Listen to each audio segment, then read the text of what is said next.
বন্ধুরা, আজকের ভিডিওতে আমরা কথা বলবো আগরতলার সেই পাম্প অপারেটরদের নিয়ে যারা দিনের পর দিন শহরকে জলমুক্ত রাখতে কাজ করছেন, কিন্তু নিজেরাই আজ ঠিকভাবে বেতন পাচ্ছেন না বলে অভিযোগ উঠছে। বর্ষা এলে আগরতলা শহরে জল জমার আশঙ্কা তৈরি হয়, আর সেই সময় সবচেয়ে বেশি দায়িত্ব পড়ে এই পাম্প অপারেটরদের উপর। আকাশে কালো মেঘ দেখা দিলে তাদের পাম্প অফিসে ছুটে যেতে হয়।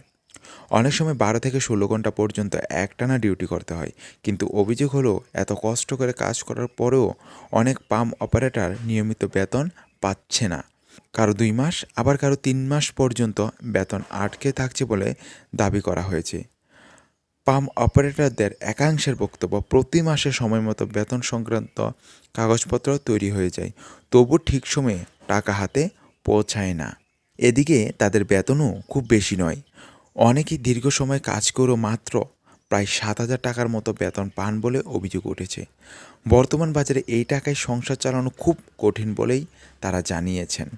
শুধু তাই নয়, পূজার সময় বোনাস নিয়েও অসন্তুষ্ট রয়েছে। চাকরির স্থায়িত্ব নেই, ভবিষ্যতের নিশ্চয়তা নেই, তার উপর নিয়মিত বেতন না পাওয়ার সমস্যায় পড়েছেন বহু পরিবার। এখানে আরও বলা হয়েছে, আগরতলা শহরে দ্রুত জল নামানোর ক্ষেত্রে পাম্প অপারেটরদের বড় ভূমিকা রয়েছে।